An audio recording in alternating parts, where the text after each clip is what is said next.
जो वैसे तो कई समस्याएं हैं, जी, लेकिन जो सबसे मूलभूत समस्या जिससे सभी लोगों को परेशानी है, सरकारी अस्पताल हैं, जी, उनमें कोई ऑपरेशन थिएटर की सुविधा नहीं है या कोई हाथ पैर टूटने पर प्लास्टर कराने के लिए सर्जन की ज़रूरत है, वो नहीं है। अर्जेंट काम है, वो स्वास्थ्य सुविधाओं में सुधार लाना है। तो जीवन शैली ही खराब हो गई है इसके चलते। तीसरी जो समस्या है कि ये बहुत गंगा बेसिन में बहुत फर्टाइल लैंड है, आप देखे जी, होंगे, जो हमारा क्षेत्र है। जी। धान की खेती, गेहूँ की खेती आजकल भोजपुर जिला का संदेश विधानसभा क्षेत्र, हमारे साथ कर्नल भोला शंकर सिंह जी हैं, जो जनता दल यूनाइटेड के नेता हैं और संदेश विधानसभा के प्रबल दावेदार हैं। इनसे जानेंगे कि आज भी संदेश विधानसभा की मूलभूत समस्याएं क्या है। 10 सालों से एक ही परिवार का कब्जा रहा, बावजूद उसके अगर यहाँ की बात करें तो आज भी जो मुख्य रूप से समस्या है वो किसानों की है। जब चुनाव का समय नजदीक आता है तो सब अपने अपने हिसाब से वादा करते हैं, चाहे वो सत्ता केंद्र की हो या राज्य की, लेकिन किसानों के लिए कोई सोचता नहीं है। चाहे वो सिंचाई का मामला हो या फिर खाद की अगर बात करें तो निश्चित तौर पे कालाबाजारी के माध्यम से ही किसानों को मिलता है। तो इन्हीं सब मुद्दों पर चर्चा करेंगे, लेकिन सबसे पहले सर जानेंगे कि आप देश सेवा में थे।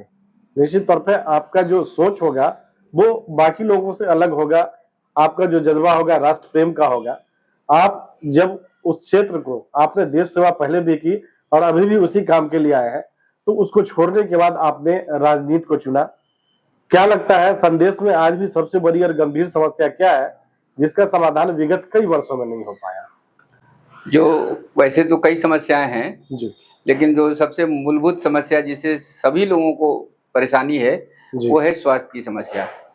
हमारे संदेश क्षेत्र में जो सरकारी अस्पताल हैं, जी, उनमें कोई ऑपरेशन थिएटर की सुविधा नहीं है या कोई स्पेशलिस्ट की फैसिलिटी नहीं है, जी, जिससे प्रसव के दौरान नारी को दिक्कत है। जी, किसी एक हाथ पैर टूटने पर प्लास्टर कराने के लिए सर्जन की ज़रूरत है, वो नहीं है। जी, या कोई सर्दी जुकाम बुखार वालों के लिए कोई मेडिकल स्पेशलिस्ट नहीं है।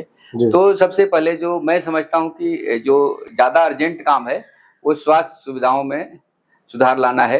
जी, इसके बाद है सड़क की सुविधा। जी, हालाँकि अभी ज़्यादातर गाँव कनेक्टेड हैं सड़क से, लेकिन वो सड़क की हालत जो है वो ठीक नहीं है। जी, हालाँकि अभी निश्चित तौर पर इस समय काम चल रहा है, उसमें सुधार हो रहा है। मुझे उम्मीद है कि सड़कें ठीक हो जाएँगी, तो जी, हो कुछ हद तक ये समस्या का समाधान हो जाएगा। मैं गर्मियों के दिन में जब घूम रहा था, तो सड़क के ऊपर जो ट्रैक्टर और बाकी जो वाहन चल रहे थे, जिनके चलते धूल इतना उड़ रहा था कि जिनका घर था सड़क के किनारे, वो बेचारे घर के अंदर गर्मी में भी सोने के लिए बाध्य थे। जी, वो खुले जगहों में आराम से सो नहीं सकते थे, क्योंकि जी, धूल धक्कड़ इतना था। अब इसका जो इफ़ेक्ट हो रहा है, वो भी आप ये कर सकते हैं जी, कि जो सड़क संदेश से लेकर कोइलवर की तरफ से जो रोड जा रहा है, उसमें जी, हमेशा डस्ट का ये जी, रहता है। और बाकी जो रूरल एरिया में जो सड़कें हैं, उसमें भी डस्ट है। जी, तो कहीं न कहीं लंग्स को तो प्रभावित कर ही रहा है। जी, तो लोगों की जो जीवन शैली ही खराब हो गई है इसके चलते, और उनकी लॉन्जेविटी जो है लाइफ में, वो मेरे नज़र में कम हो रही है। जी, हालाँकि इमीडिएटली ये नहीं दिख रहा होगा, लेकिन बहुत सारे लोग जो है ना, खाँसी और बाकी चीज़ों से हमेशा ग्रस्त रहते हैं और कहते हैं कि मैं तो 1 महीने से खाँस रहा हूँ, ठीक नहीं हो रहा हूँ। हुँ, हुँ, तो मुझे लगता है कि जो पॉल्यूशन का समस्या हो रहा है इसके चलते, हुँ, वो है। तीसरी जो समस्या है कि ये बहुत गंगा बेसिन में बहुत फर्टाइल लैंड है, आप देखे जी, होंगे, जो हमारा क्षेत्र है। जी, धान की खेती, गेहूँ की खेती, आजकल मक्का-वक्का का भी काफ़ी अच्छा खेती जी, आलू वगैरह का खेती होता है। जी, लेकिन जब ये इनको जब आसमान की तरफ देखने के अलावा और कुछ सूझता नहीं है, जब जब बारिश नहीं हो तो किसान ऑलमोस्ट पागल होने की अवस्था में आ जाते हैं। तो मानसून में पानी की कमी होने के चलते जो है, अगर उनको कोई सिंचाई की सुविधा हो, जैसे नेचुरल वे में जो है कैनाल वगैरह जो है वो, और जो है बोरवेल वगैरह है वो, ये सारी की सुविधाएँ अगर हो जाए। हालाँकि खेतों में बहुत सारे मैं देखा कि बिजली के खंभे लगे हैं, तारें टंग रही हैं, लेकिन अभी भी बहुत ज़्यादा जगहों पर पानी की सुविधा नहीं है। ये तो शुक्र है कि अभी बरसात हो गई, नहीं तो कुछ दिन पहले ही सब धान मर रहे थे। जी। तो काफ़ी किसान लोग बिलबिला रहे थे इससे, तो इसका कोई समाधान निकालना बहुत ज़रूरी आपके है। संदेश विधानसभा में लगभग 3 प्रखंड हैं, उदवंत नगर, कोइलवर और संदेश। वहाँ शिक्षा की क्या स्थिति है? आपकी सरकार बात करती है क्वालिटी एजुकेशन की, लेकिन आमतौर पे स्कूलों में देखने को मिलता है कि लोग खिचड़ी तक ही सीमित रह जाते हैं या बहुत आगे बढ़ते हैं तो पोशाक, साइकिल और स्कॉलरशिप पे। लेकिन अगर गुणवत्तापूर्ण शिक्षा की बात करें तो आज भी उपलब्ध नहीं हो पा रहा है। क्या मानते हैं आप? देखिए, जो नंबर ऑफ स्कूल है वो तो काफी बड़े हैं। जी जो जब हम पढ़े थे तब मेरे गांव में एक हाई स्कूल हुआ करता था। आज मेरे गांव में 2 हाई स्कूल है। जी लोअर स्कूल का भी हालत ये है, बल्कि मैं तो जब मैं स्टूडेंट था तो लोअर स्कूल था ही नहीं, हमारे जी प्राथमिक विद्यालय था नहीं। हम जी लोग एक एक साइड में हाई स्कूल के ही एक बरामदे में पढ़ते थे। जी और मेरी पढ़ाई अगर माना जाए तो मैं हाई स्कूल में ही पढ़ा हूँ। जी 1 से लेकर 10 तक मैं उसी स्कूल में पढ़ा हूँ। जी तो मेरी हाई स्कूल में, बट आज स्कूलों की संख्या बढ़ी है। जी तो building is not a problem. जी ठीक है, बिल्डिंग है हर जगह, जी स्टूडेंट भी हैं, जी उनके जाने आने का साधन भी। पहले 10-10 किलोमीटर से मेरे साथ पढ़े हुए लोग जो पैदल आते थे, जी आज स्कूल तक पहुंचने के लिए सड़क है। जी जो मैं देख रहा हूं कि क्वालिटी एजुकेशन को जो अफेक्ट कर रहा है जी वो ये है कि अच्छी पढ़ाई नहीं हो रही है। जी राजकीय विद्यालय का मैं पढ़ा हूँ जी और राजकीय विद्यालय में बड़े रिस्पॉन्सिबल टीचर हुआ करते थे। जी आज मैं जनरल ओपिनियन नहीं देना चाहता हूं कि टीचर की क्या हालत है, क्योंकि मैं उतना ज्यादा इनके बारे में अभी नहीं जानता नहीं जानता हूं। जी लेकिन मुझे लग रहा है कि अगर शिक्षा को सुधारना है यहाँ पर, तो अच्छे क्वालिटी के टीचर्स लाने जरूरी हैं, जो तभी हो सकता है।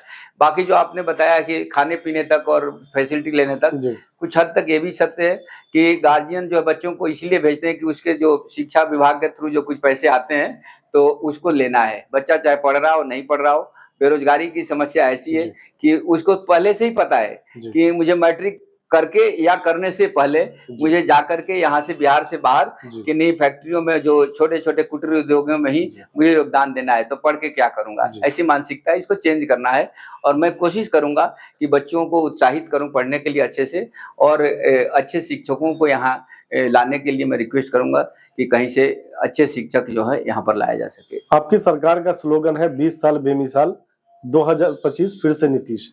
लेकिन इस 20 साल बेमिसाल में जो सबसे बेमिसाल काम हुआ वो ब्यूरोक्रेसी का है, अफसरशाही।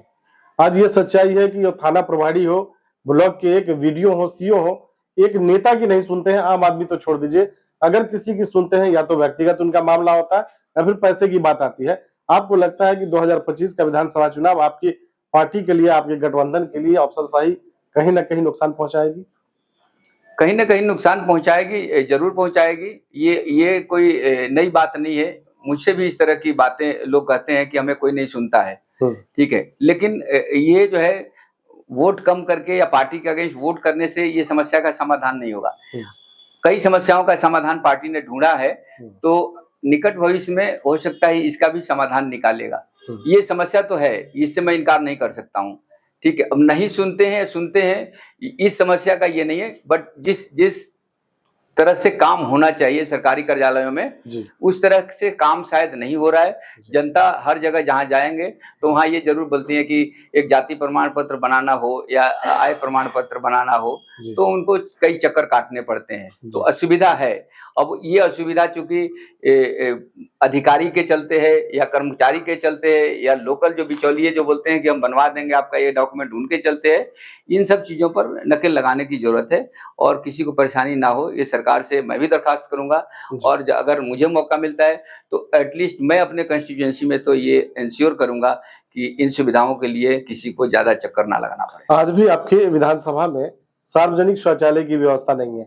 आपकी सरकार बात करती है आखिरी पंक्ति के लोगों की, जो महादलित वर्ग से आते हैं, दलित वर्ग से आते हैं, उनको 3 डिसमिल भूमि देने की बात करती है। लेकिन एक सच्चाई है, ये कटु सत्य है कि आज भी आपके संदेश विधानसभा में वैसे दलित और महादलित वर्ग के लोग जिस बस्ती में रहते हैं वहां सार्वजनिक शौचालय की व्यवस्था नहीं है। सार्वजनिक शौचालय गांव में भी है, ये समस्या है, लेकिन शायद लोगों को व्यक्तिगत तौर पर शौचालय ये किया गया है।